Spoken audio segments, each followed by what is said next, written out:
અવયવનું શું એટલું બધું મહત્વ છે? તો ભાઈ અવયવ આપણને ઘણી રીતે કામ લાગે છે. બીજગણિતમાં ઉપયોગી છે, પૂર્ણાંક સંખ્યાઓને સંક્ષિપ્તમાં ફેરવવામાં, સમીકરણનો ઉકેલ મેળવવામાં, બહુપદીઓમાં, દ્વિઘાત સમીકરણમાં. આમ ગણિતના અનેક સ્વાધ્યાયમાં અવયવ એ પ્રથમ સ્ટેપ છે. જે વિદ્યાર્થીને અવયવ સરળતાથી સમજ પડી જાય તેને ગણિત સાવ સહેલું લાગશે. તો તે જ આશા સાથે હું તમારી સાથે આ વિડીયો શેર કરું છું. તમને ગમે તો લાઈક જરૂર કરજો અને સબસ્ક્રાઈબ પણ કરી આપજો. ચાલો મિત્રો, હવે આપણો સમય ન બગાડતા આપણે આપણા પોઈન્ટ પર આવીએ. અહીંયા મેં અમુક સંખ્યા લખી છે, અમુક દાખલા લખ્યા છે. એ દાખલાની મદદથી હું તમને સમજૂતી આપીશ કે કઈ સંખ્યાને વિભાજ્યની ચાવીઓનો ઉપયોગ કરીને અવયવ મેળવી શકાય. આપણી પહેલી સંખ્યા છે 24. કાલની ચાવી યાદ કરો. જોવું, જે સંખ્યાનો એકમનો અંક 2, 4, 6, 8 હોય, 0 હોય, તે સંખ્યાને 2 વડે આપણે ભાગી શકીએ. તો અહીંયા 4 છે, 2 કા 2, ઉપરથી થયા 4 અને 12. બરાબર છે? તો 12 દુ 24, 2 6 12, 42 6 ને 3 એકા 3. તો અહીંયા આપણા 24ના અવયવો આવશે 2 ગુણ્યા 2 ગુણ્યા 2 ગુણ્યા 3. આ આપણો જવાબ. બરાબર છે? હવે દાખલો 2, 75. કાલની 5ની ચાવી યાદ છે ને તમને? જો ના યાદ હોય, હવે આપણે બીજો દાખલો જોઈએ. બરાબર છે? અહીંયા છે 75.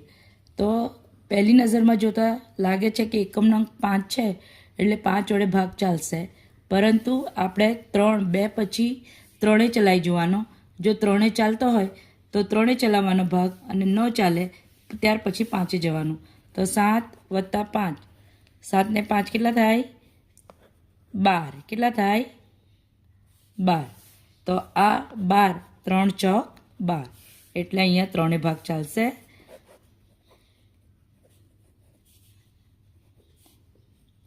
3 દુ 6, ઉપરથી ઉતાર્યા 1, 7માંથી 6 જાય તો 1 વધ્યો, ઉપરથી ઉતાર્યા 5 એટલે 15, 3 × 5 = 15 એટલે 25 આવશે. હવે અહીંયા 25 છે, 5 ને 2 કેટલા થાય? 7. તો 7 એ 3ના ઘડિયામાં ના આવે એટલે આપણે 5 ભાગ ચલાવશું.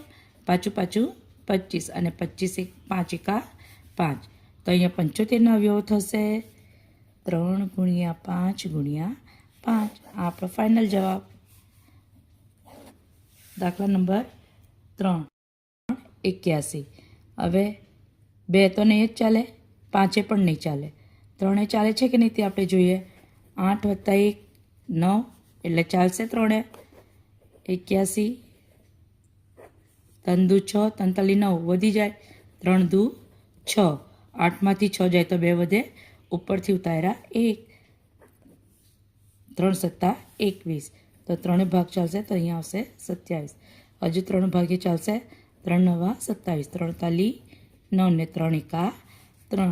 81ના અવયવો થશે 3 ગુણ્યા 3 ગુણ્યા 3 ગુણ્યા 3. આ આપણો ફાઇનલ આન્સર. દાખલા નંબર 4 છે 48. હવે જોતાં જ ખબર પડી જાય છે કે 2 ભાગ ચાલશે. બરાબર છે? હવે શોર્ટમાં કરવું હોય તો આપણે ભાગાકાર સાઈડ પર ના કરવું હોય ને પ્રેક્ટિસ થઈ ગઈ હોય તો અહીંયા પણ આપણે ડાયરેક્ટ ભાગાકાર કરી શકીએ. 2નો ઘડિયો 4 આવતા સુધી તો 2 દુ 4. તો અહીંયા 2 લખ્યા. 2નો ઘડિયો 8 આવતા સુધી તો 2 ચોક 8. હવે 2 એકુ 2, 2 દુ 4, 2 છંગ 12, 42 6 ને 3 એકા 3. તો આ રીતે જેમ જેમ તમે પ્રેક્ટિસ કરશો તેમ તેમ તમને અવયવીકરણ ખૂબ જ સહેલું થઈ જશે. અને જે વિદ્યાર્થીને અવયવ આવડી જાય તે સમજી લો કે તેમને 50% ગણિત આવડી ગયું. ગણિતમાંથી જે કંઈ તેમનો ડર છે તે ડર, ગુણાકાર વિશેનો જે કંઈ ડર છે તે બધો જ ડર તમે વિભાજ્યની ચાવીઓ જો બરાબર ગોખી લો, પ્રેક્ટિસ કરી લો તો ત્યાર પછી તમારો ડર બધો ગાયબ થઈ જશે.